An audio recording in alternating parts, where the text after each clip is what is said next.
Hello, this is Brother Jeorge, also known as Nana, reporting live from the motherland in Accra, Ghana.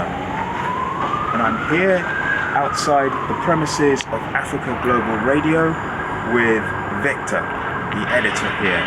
And so we're gonna go in. And here we are entering the wonderful premises of Africa Global Radio. So Victor, walk me through this. So here we are, entering the building. Yeah. So here is the receptionist area. Yes. Okay. On our right side is the conference room, which all the meetings is all the boards here. Yes. Fantastic. I think there's a meeting going on in there, so we won't go there. I'm really sure it's everything. So Okay. on our left side is the studio where everything happens. The radio show, the live segment and everything. Yes. And this is a place where you have your meetings out here. Yes. And I think right now you're having a show, the podcast day on, so Yes. you can't inside the moment. Of course. Afterwards, we're going to have a meeting there with the co-founder, Yasmin. Yeah. So where are we off to next? So you're to the production room where the brains and everything occurs. Okay. So here is where our producers, directors sit out to bring up the ideas, create Right. They script everything down for us to start shooting. Right. So from the delay show Yeah. to the whole delay show and everything. The directors, producers sit down, trust everything out, send to us to start shooting out. But you can take a look. Yeah, this is lovely.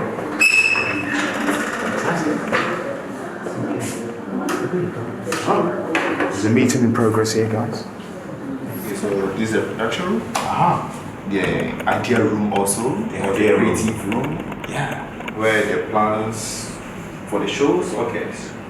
So all the scripts and everything are These are the Yeah. brains behind the shows. Yes. Fantastic. Thank you very much. Thank you very much. Okay. So Victor, tell us, what do you do at Africa Global Radio? Okay, so at Africa Global Radio, I handle most of the editing that occurs here and some of the camera works too. So if the camera person is not there, I take over and start doing it. Yes. And so mostly I just focus on editing the works, doing some of graphics in the works. So if there's any outside production, Yeah. we go with my crew. If there are two cameras, I take one, the other person take one, then we start shooting. We come back, then we start editing. Okay. So mostly what I do for Africa Global Radio is editing and camera works. Editing and camera work. Fantastic. And how long have you been here? Almost 9 months. 9 months. Yeah, just everything. Aha, okay. And how are you finding things? But really interesting because the vision and aim of this institution, like this company, is really interesting. Like there's stuff that you know about Africa that got really intriguing. Yeah, like some of your works, the Black Secrets. Right. Yeah, Jeorge says they get to know that in Africa, the black person was the richest person ever. I know, it's amazing, isn't it? Yeah, the Musa. Mansa Musa. Yes, I'm like, it was really shocking. Like, wow. I know. Because the old, like, I know. it was really shocking, guys. You know? I never knew African person was that rich. Yes. And even modern day, multi-billionaires don't compare with Mansa Musa. Yeah, that was really shocking. Like, I thought my concept about everything is that foreigners were the richest person. But now I was proving that the black person was the richest, and up to now there's nobody that can surpass him. I'm like, Yes. And for him to be that rich, it means the society was also incredibly rich, yes. prosperous, and wealthy, which proves that African societies were sophisticated in the Middle Ages before enslavement.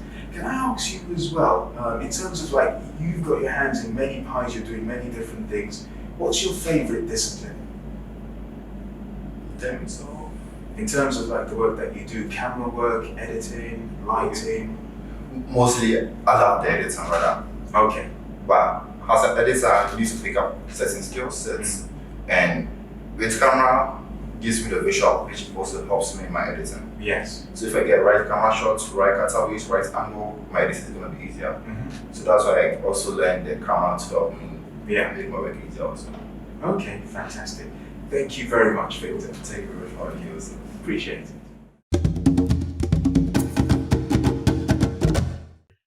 Right, we're here in the studio of Africa Global Radio.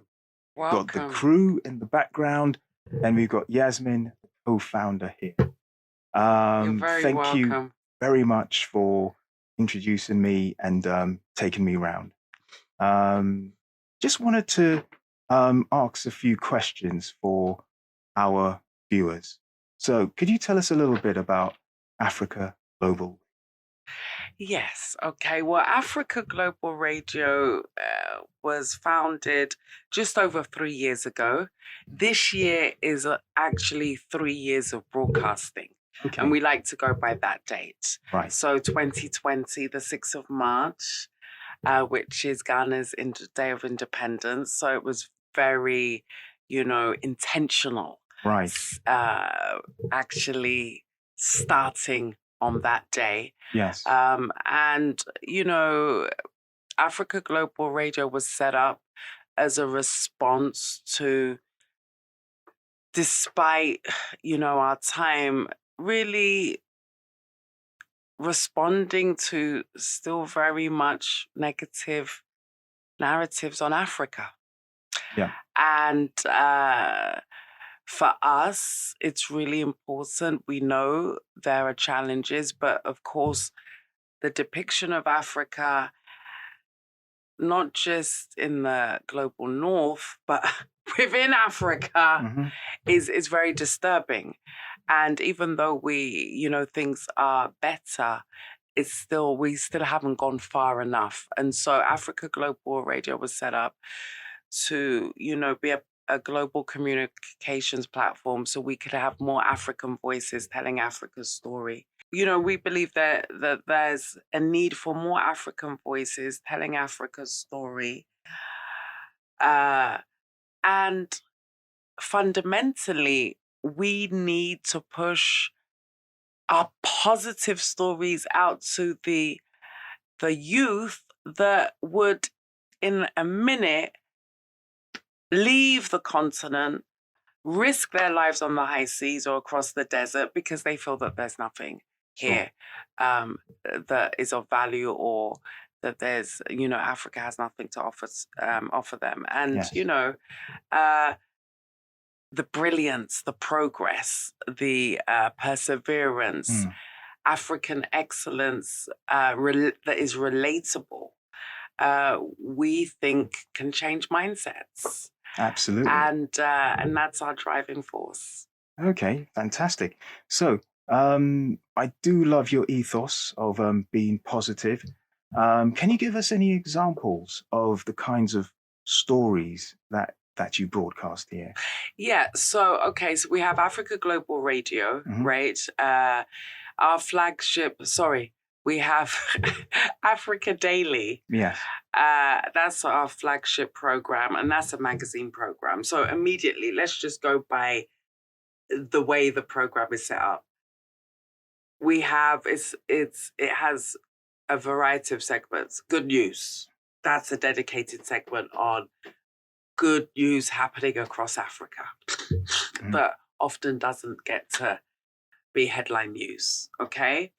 We have African Champion. That's about individuals that are doing great things and impacting across the continent and in the diaspora. We have Headlines Across Africa. That's where countries' policies, good governance for adapting and adopting is occurring. So Headlines Across Africa, we like to focus on where things are like happening that could be, really and truly given the space and the oxygen to adapt. And then we have What's New. So What's New is books, films, music, the creative arts, I don't need to say much Yes. about the creative arts in our community. Yes. It is global, Yes. okay? And we're not harnessing. It starts here, but it gets more value out off the continent, okay? Of course. So we're really into pushing that. And then we also have we have discussion zone where we're really discussing about, social issues, but that are very solution. We take it from a solution-centered perspective. Right. And then what else do we have on Africa Daily? So we have, it's really about, we have Did You Know? That's amazing facts on things that Fantastic. we have, achieved. And there's a lot of amazing facts that oh my God, we did that, did we? And it was like decades ago, centuries ago. Yes. Whether it's Mansa Musa or an athlete or whatever, right? So they're random facts that really trigger pride and really a new insight into who we are. Because unfortunately, and you know that more than anybody, we still don't teach enough Black history at school. No, we don't. So you really have to find it it has to come from the home. But in our education system, it is not enough. We are underserved when it comes to knowing about our history. Right. So we try to do a whole kind of, a mixed match. And that's on Africa Daily, which is every day at 1:00 live. Yeah. And then we also break it up so people can also play back from our website. So that's one of our programs. And then generally, our podcasts, that's really another kind of realm where we really kind of discover all these positive things that are happening in our space, both historically and the now. And we also work with organizations and brands that are busy contributing towards Africa's growth. And we go in to develop with them and create programs and podcasts around them as well that are aligned to our values. Oh, fantastic. Wow, that's a lot. So you've got a broad spectrum of different interests and topics that you focus on. So you've got the creative arts, which is wonderful. You've got news, you've got business, you've got lifestyle, entertainment. Also, of course, you mentioned history and academia as well. Can you tell us why it is important to focus on history and academia? Yes, so it's fundamental. It's, as I was saying before, it's absolutely fundamental to know our history. We've all heard, if you don't know your history, you're bound to repeat it in terms of the negative, okay? Sure. Yeah. We don't have thriving history departments in school. No. So it needs to start from young, okay? So it's absent in our education system. Yeah. Academic and historical programming, historical programming is absolutely fundamental for recognition, for enlightenment in terms of the contributions our academics have made. And for me, and we have actually a program that is just about to go into development, but it's been in the suitcase for a while, but it's not sexy. So it's not sexy. When I say sexy, sorry, I'm using TV terms here. It's not appealing for enough for sponsors. The normal sponsor would not necessarily jump on it, right? Because it's seen as a niche market. But the reality is, our African academics, and that's the name of our show that is going to be coming up in the future. African academics, what do? They sweat and really go through the mill, researching out on the field. And they their outcome is a thesis. Mm-hmm. And what happens? Often, yes, they become a doctor or, a professor, but the work, the body of work, how is it helping Africa? Yeah. So I'm a great fan for two reasons. As well as the recognition and the enlightenment and the pride that we get from knowing our history, and that being a powerful tool in order to navigate our future. There's also another side, and that's more about how do we apply the learnings of academia to society so we can have impactful change. So there's a lot of armchair academics that, don't kill me, but it's true. I'm in an academic bubble. My husband's an academic, and I've always been within that bubble, for the last over 2 decades, lived on university campuses and all the rest of it. But for me, and that's what I admire so much about my husband, he has transferred the knowledge to society, to impact. And the more examples we can see of that, so our academics need a platform. They also suffer racism when it comes to journals getting printed and published, and even to just get to being a professor. I know all the inner politics of that. Yes. But history is important. If you don't know, it's important for you to really appreciate your identity and to navigate your future, Absolutely. So I'm a great fan of history, and that's why we're partners, because we love what African Secrets do in terms of the Black Secret. She meant the Black Secret people. Yes. So, and that's what I love about what the Black Secrets Education Project do. I think you guys are doing a great job. Thank you very much. Disseminating our history in a way that is absorbable, because a lot of, and I think it needs to be interesting. It needs to be relatable. Our young people, with how social media is now, you have to really, as they often say, meet them where they are, right?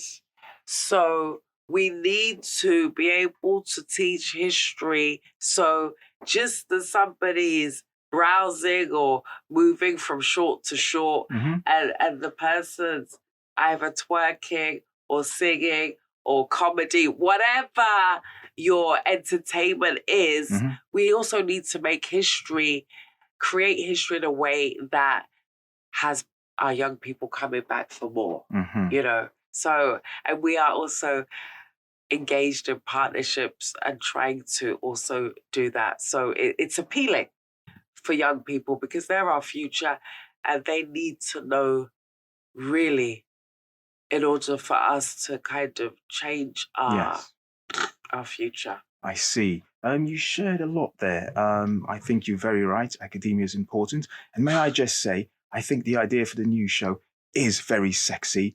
And it's just a question of people actually coming to realize and understand the value that it has. It's not being made open to the mainstream. People have to go through various different difficult channels to get access to the information. Absolutely. So I think it's a wonderful thing that you're doing. And of course, we can relate to that as the Black Secret. Can I just on that also ask, why is it specifically important to have an African-centered focus on education and on history, if you do subscribe to that? Well, yes. I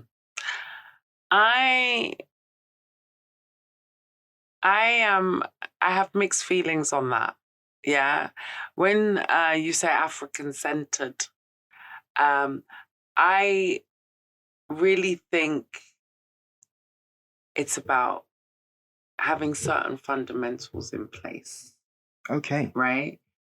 Like the foundation, the basis. Yeah. So I think that's important for our children. especially to be able to have a better purpose in terms of how you want to navigate. It's about identity. You should know your history. Like any family, you should know your history, right? We should know our history. I also believe in diversity because I feel that, I do have friends that, I don't know if you could call it purists, right? That everything they do is, I would like to ask you even what you mean by Afrocentric. Because it means different things to different people. So I specifically said African-centered. And I think that there's a discussion around that in itself.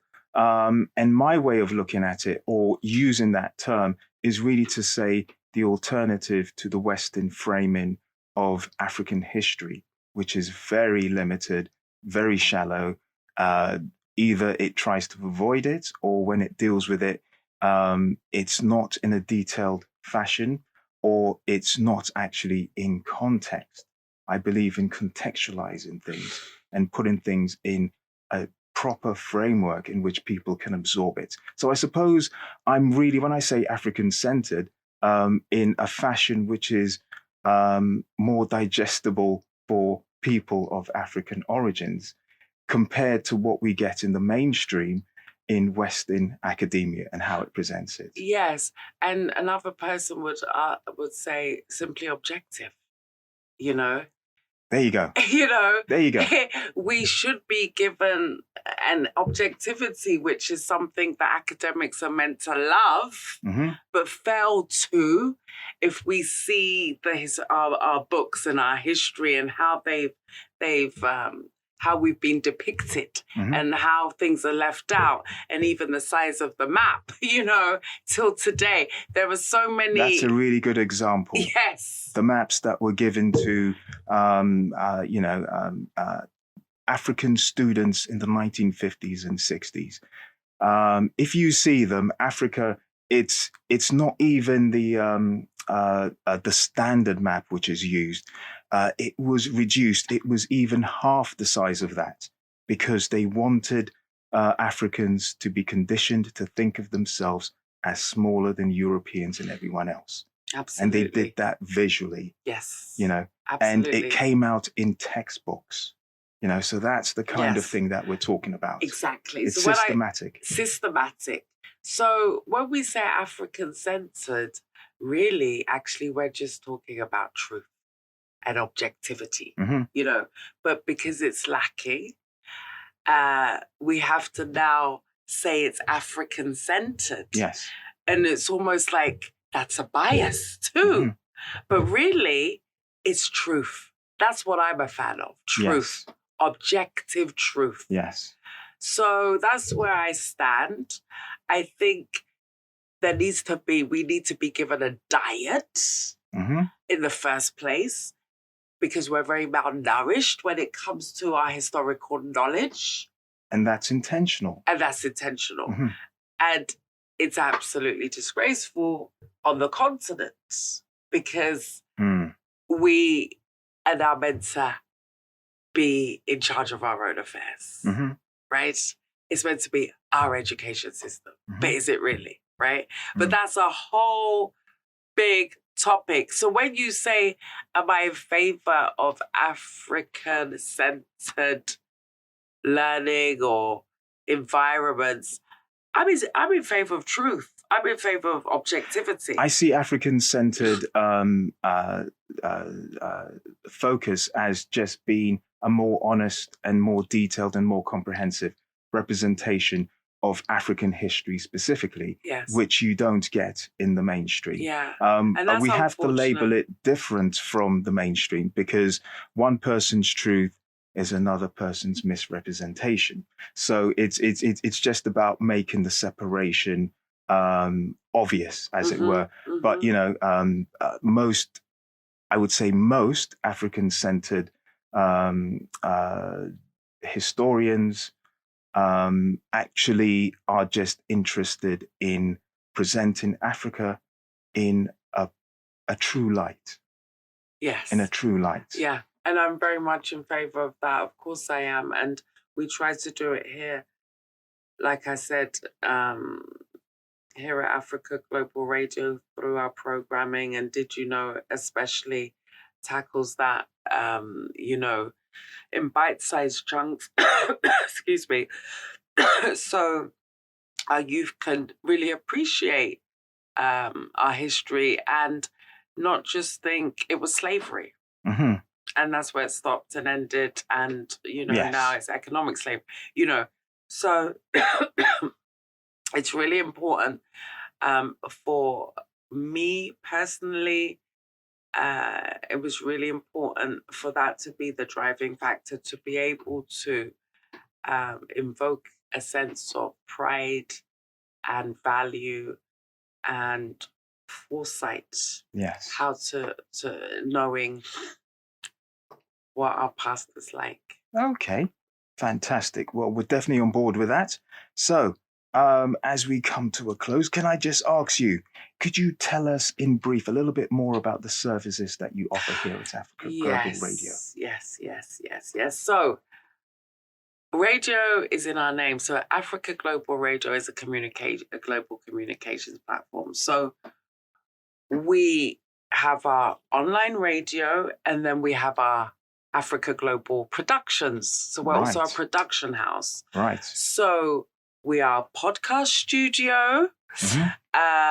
We're also into audio visual. So we film. We go out and film for clients who are normally brands, organizations, all types of outfits and individuals, and often, or I would say 99%, are also on the same mission, right? Busy working towards Africa's growth. Mm-hmm. So whether it's adverts, commercials, jingles, documentaries, whether it's you cover the lot.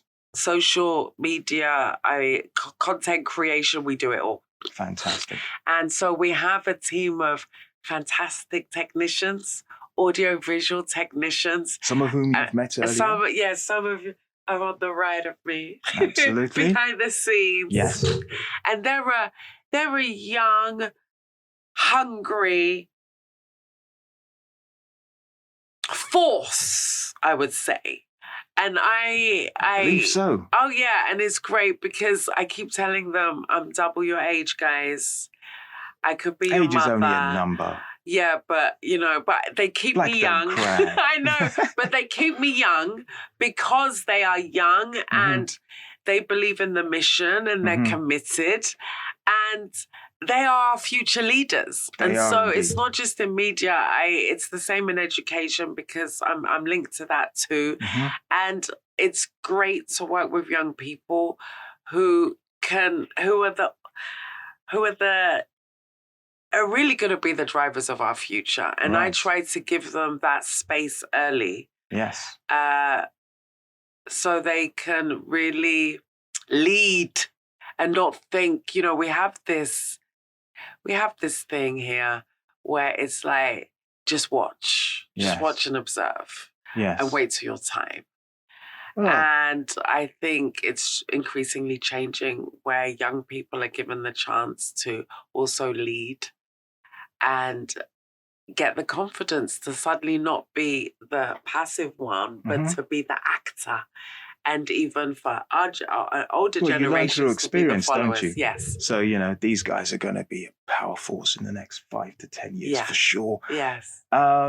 Before we wrap up, one final question. You mentioned that we have a partnership, and we've worked before, and we've got a partnership going as well.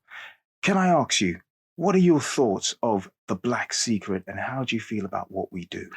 Well, I'm a big fan, and that is absolutely...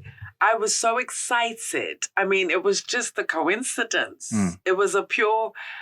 one of your team were in Ghana and That's Danny, by the way. Danny, let's give names. Yes. Danny was in Ghana. Danny happened to be in the AGR building. And, you know, I just got talking to him and it was so great that he was into the same, we went to the same things. And he gave me like a flyer. Yeah. And I was Designed by like, yours truly. oh, well done. Thank you. Thank you. Well, I was like, oh, wow. So he gave me this flyer. And all I see is the Black Secrets Education Project. And then I Google it, go on, and I'm just like, this is hand in glove. And I think it was even his first time in Ghana. I believe it was, yes. Yes. So he was like totally immersed by the whole Accra, Ghana vibe. And true to form, when he got back, we got in contact and we were like, we really have to do this. The synergy is palpable. And now we are doing it. And now we are doing it. And what I love to just really answer your question is the courses. It's nice to be able to bring in people that want to learn, right? Yes. There's different ways to get them, right? So those that are committed to increasing their knowledge, you guys do fantastic courses. We do. And we are the ones that are helping promote that because people love it. And people also see the value. And it's great to reach the converted, but it's even greater to reach the unconverted, right? And that's our job. Yes. To bring this quality of Black history to the masses worldwide. Yasmin, thank you very much. Actually, that's a bit formal, isn't it? Is it? Oh, yeah. Look, we do the African thing. Oh, yes. Sorry, that's we need the click. Yeah, Yes. Charlie. Hey, Charlie. Sound effect, Hey, man. please. Yes. Okay, thank you, Yes. guys.